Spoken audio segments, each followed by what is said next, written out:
I'm Marshall Lyles. I'm on the board of directors for the Neuropathy Alliance of Texas. I'm a licensed professional counselor and a licensed marriage and family therapist. A lot of the trauma that does come to me is medically based. I was diagnosed with Charcot-Marie tooth when I was very, very small. And so I've never known any other life. Your emotional self impacts your physical self. Your bodies and your emotions are inextricably related. There's nothing you can do to separate them, even if you think you can. Your emotions are affecting your body.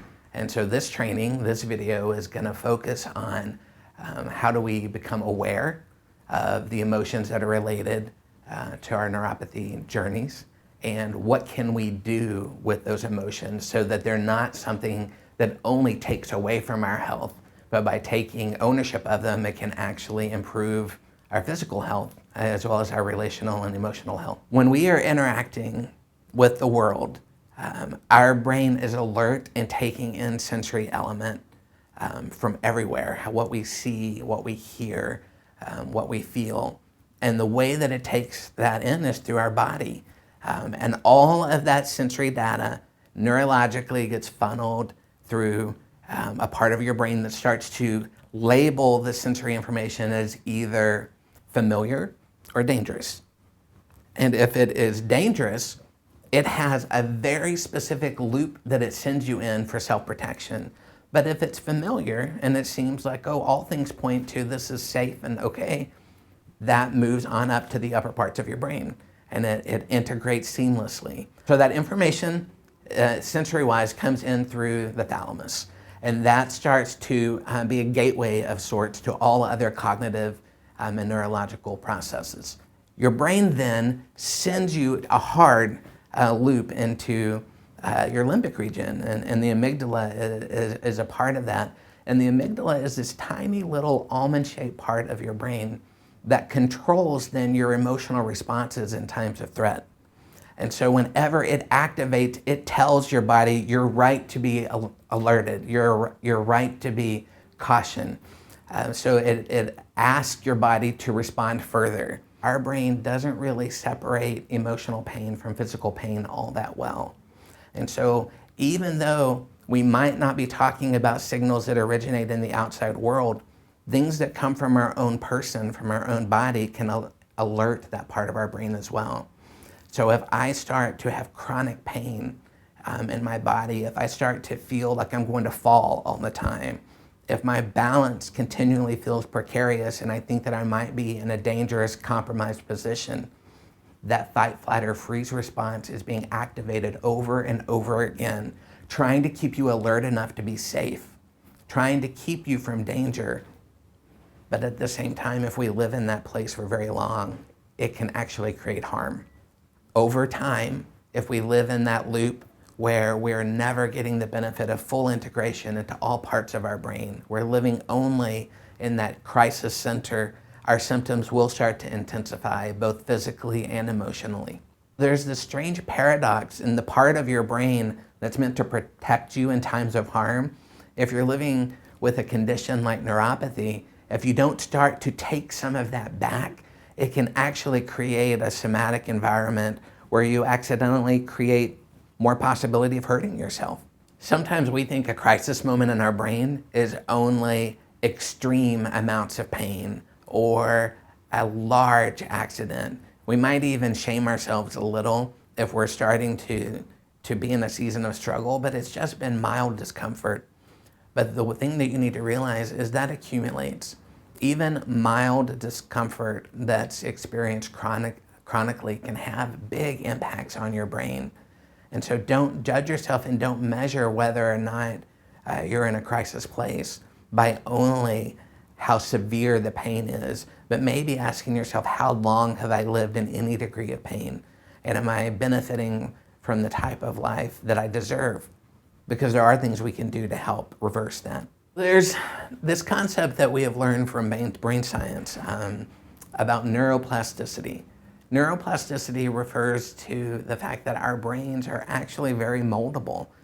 Some of the studies that are most profound in this area have to do with children who have grown up in orphanages, where they didn't receive the kind of care, both emotional and nurturing care and nutritional health. And as a result, their brains were impacted. The size, the shape were smaller and less functional than they deserved, and when compared to children of the same age in different environments where all the needs had been met. But even those children, we now know, when moved into an environment of security, of health, that their brains get to change shape, so to speak. That's the plastic part.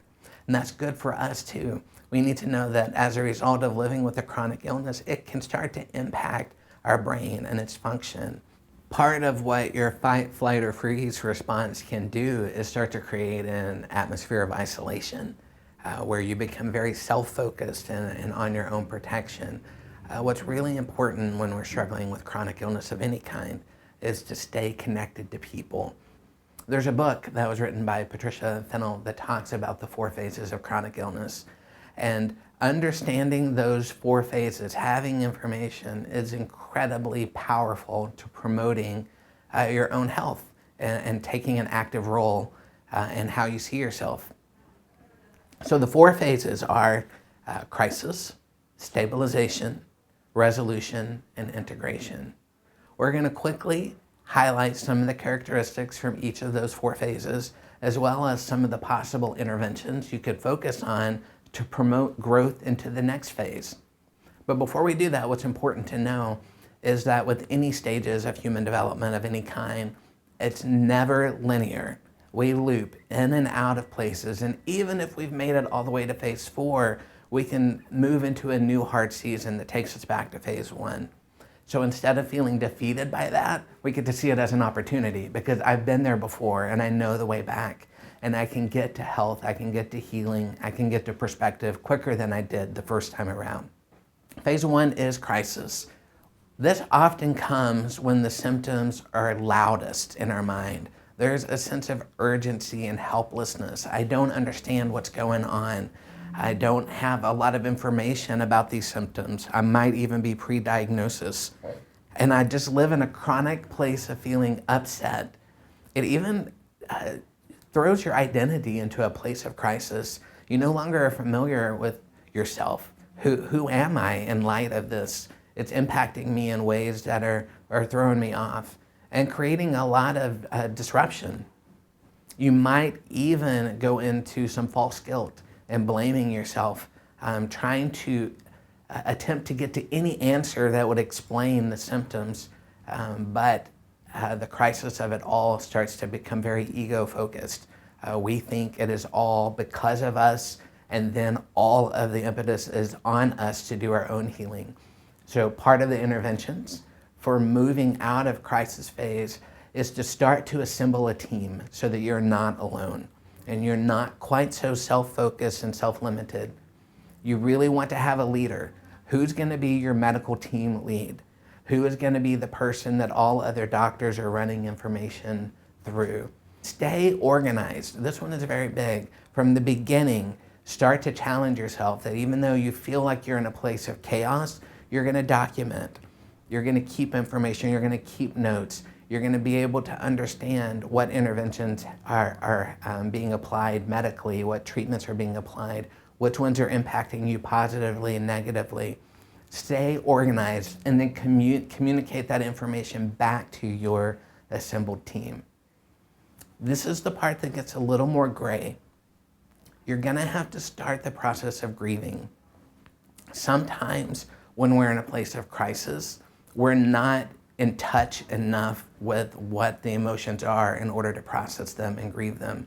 So you're going to have to start to slow down by asking for help and pulling into your close relationships, because that will help you isolate the different emotions that deserve attention and deserve some grief processing. You might have some loneliness. You might have some regret. You might have some disappointment. You might feel discouraged. Each one of those needs to be known and honored separately so that you can then let your team know, so that you can express that to the people who love you, and that you can start to know what kind of help you need, both emotionally and physically. Your ability to heal is influenced by the context of healthy, safe, functional, close relationships. If I am in a season of constantly falling victim to the next false hope of treatment, if I am being preyed upon, if I never let myself rest and really listen to what a symptom is telling me, then I can stay in a place of crisis as treatment after treatment is disappointing me. At the same time, as we know, neuropathy is not as studied and researched as we wish. It's part of what we hope continues to develop. And so if I am staying in a place of openness and curiosity without placing all of my hope in that next treatment, but never giving up on the fact that something might eventually work, it can actually be a part of moving us forward. But that same tendency, depending on motivation, can be part of what keeps us stuck. As we start to experience success of some of the interventions for the crisis phase, we then are promoted on to the stabilization phase of dealing with our chronic illness. In this season, you start to feel a little more control. It doesn't mean that everything is working perfectly. It just means that you're starting to sense that you do have a voice, that you do have influence in what's happening to you. You are organized in how you're seeking resources, and you start to move into a place of acceptance. Acceptance does not mean that I'm glad something happened. Acceptance doesn't mean necessarily that I'm okay with it, but I'm making peace with it. I'm not fighting with it any longer. I'm making room for it to be in my world and just be a part of me. You have calmer thoughts that allow for you to have a language plan for communicating with people in your world. At the same time, you're developing a bit of a frustration for the chronicity of what's going on, that there is a sense of understanding that even though you're not in crisis, that what you're going through could be chronic. You really want to be able to live within boundaries. You want to be able to communicate what's good for you and what's not good for you. If you're in the stabilization phase, there are certain things that you can start to do. You develop these pitches, that might be a 5-second pitch to a stranger that needs to understand something just happened, versus a 2-minute pitch when you're trying to let a relationship and a friend in a coffee shop understand what's going on. And then even an hour-long language plan for when you really get to sit down with people. You're going to start to claim your new identity. It doesn't mean that you identify only as a sick person, but you have an identity now that is influenced by the part of you that is struggling with illness. You're really going to need to start having a sense of equipped, proactive decision-making about how to react in certain situations. If someone does take you for granted, if someone does expect something of you that you're physically unable to do, that you are going to be prepared for how that's going to feel so that you can use the language that we've already talked about. You're going to be increasing your awareness of your narrative, of how to talk about your story. Again, this is where sitting with a counselor could be helpful, or sitting in a support group. You have a place to practice saying your story out loud.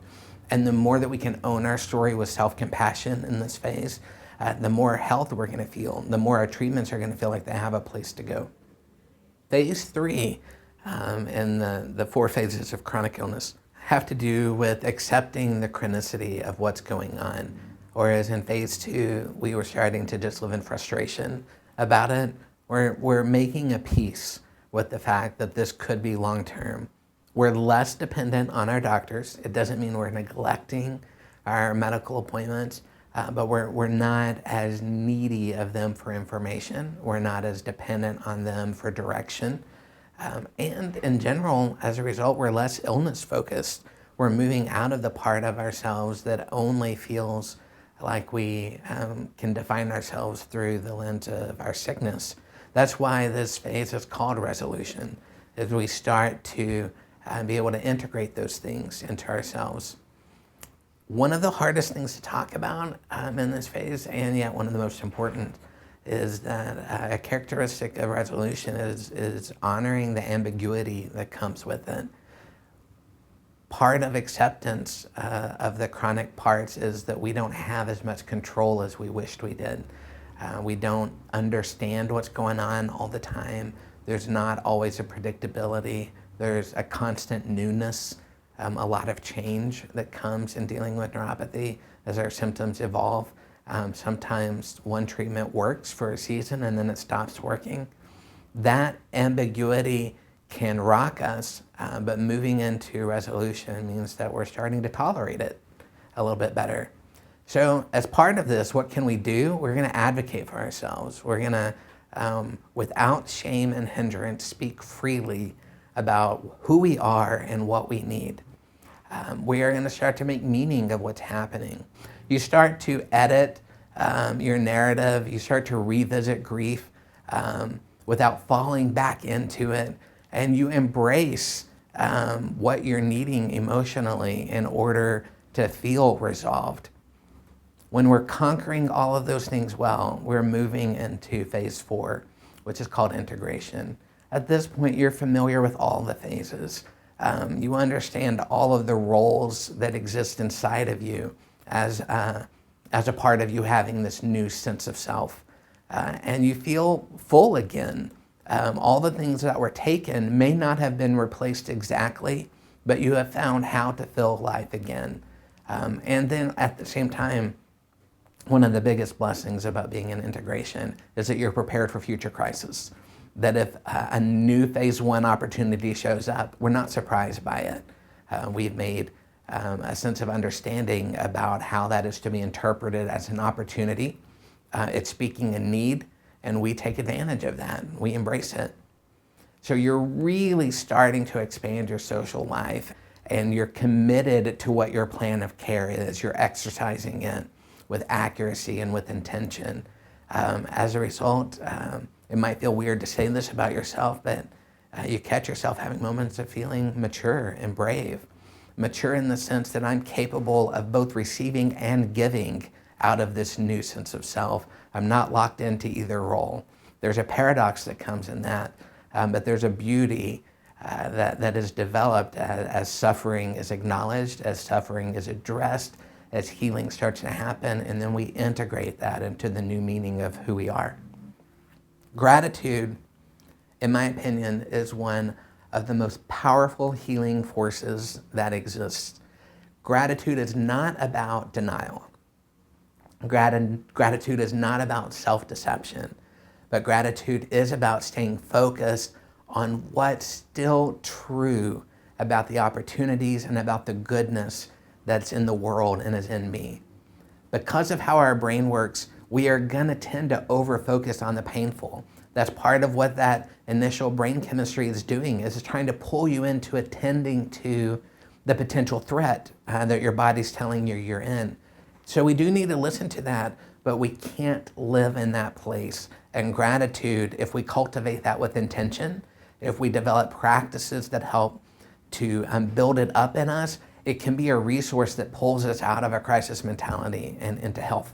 Part of what gratitude can do is move us into a place of curiosity where we get the benefit of the information that all of those things are trying to give us, but then we transform that into how can we use it instead of how are we being used by it. It speaks empowerment into our persons. It even can give your immune system a boost. Gratitude helps relationships. Gratitude helps you sleep better. If you notice when you're having trouble falling asleep, you're often cycling through the things you're worried about, or you're reliving conversations that you wish you had a do-over about, so there's a lot of self-judgment going on.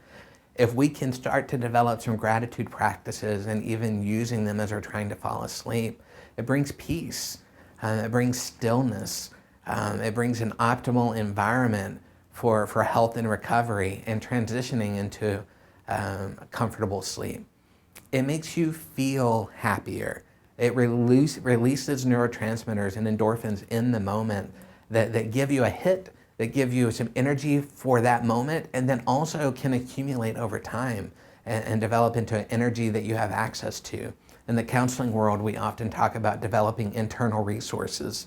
And so when I can sit in gratitude for longer and longer moments, then that is developing the opportunity that in a moment of stress and hardship, that's something that's going to be more installed in me that I can have access to and I can use in the hard moments. I'm going to challenge you to practice something. The next time that you're driving somewhere, the next time that you're being driven somewhere, those are often times where we check out, or we just stop noticing what's going on. And even a lot of times when we're in traffic, especially in the area we live in, it can be a place that we move into negativity and stress. What I'm going to challenge you to do is while you're in the car, try to find one thing of beauty that you've maybe not noticed on this particular ride before. Awaken your brain from the bottom up. Challenge your senses to be alive, not just looking for the negative or not just how to move into monotony, but how to awake to the possibility of beauty. So find a new sound that you haven't noticed. Look for something that's a new color in the palette of nature that you haven't seen before. Watch for a quality that someone exhibits on the road or a sign that's touching to you. And then as you make contact with that sensory experience, see how long you can stay in gratitude. If you notice your mind drifting off, like you then start to wander back into what are you going to do today or what happened last night, notice it, let your mind drift, but then come back to that point of beauty that you observed and try to develop a practice of staying in it longer and longer and longer. You're developing this inner capacity for both noticing beauty and maintaining a spirit of gratitude that will benefit you in all of your practices. And then to take it to the next level, when you're going to sleep that night, practice recalling that image when you're not even in the environment anymore, that you can awaken all of those neural networks connected to that memory of positivity and let yourself focus on that. Notice how it impacts your body. Notice how it relaxes you. Notice the peace, the joy that comes with just one simple intake of beauty in the world. Stay in it for as long as you can, and I challenge you, I bet you will notice that there is some benefit that comes from that. There's one popular metaphor for understanding chronic illness that's called the spoon theory. And it says that those of us who live with illness, we can think about neuropathy, wake up each day with a limited number of spoons that we have access to, a limited number of spoons we can use. And day to day it could be different. We don't even always understand why one day has more spoons than another, but it's just truth. As we wake up and we start engaging in our day, oh, it might feel like a 12-spoon day, or no, I'm actually feeling pretty good. This is an 18-spoon day. And those of us who have illness start to understand in our patterns that specific activities cost more spoons than others. And so for you, it might cost you a lot of spoons to go to the grocery store. But for me, it might cost me a lot of spoons to stand at the corner and wait for my kids to get off the bus. It's very specific and individual, so we don't always have to have the exact same symptom to be able to know that it costs us spoons just like it does another person. So whenever I wake up and I have a 12-spoon day, I get to let my loved ones know, so I have 12 spoons available today. I know for sure we have to go to the grocery store. That's going to cost me 6 of them. And then there are 3 other things that we had talked about. I can do one of them and still have enough spoons left to feel okay. Which one do you want to go with today? We don't want to use up every last spoon early in the day. We have to leave room for the unexpected. We might have a change in our status and how we feel. An activity might have been predicted to be a few spoons but ended up taking a lot more. We need to leave room in our cup of spoons so that we can advocate for ourselves and adjust our communication as we go through our day. Honor yourself, know your limits, communicate what's going on with yourself and with others, because it will ultimately allow you to wake up tomorrow with more spoons to draw from. And it just allows this safe metaphor that no longer is all about weakness. It's no longer only communicating about pain. It's just communicating about limits. I get how vulnerable of a topic this is. It's both been personally and professionally important to me to start to validate this part of myself, that the illness isn't only physiological, that it's emotional. So I want to thank you for watching the video. Let us know if we can be further help in impacting your own emotional life.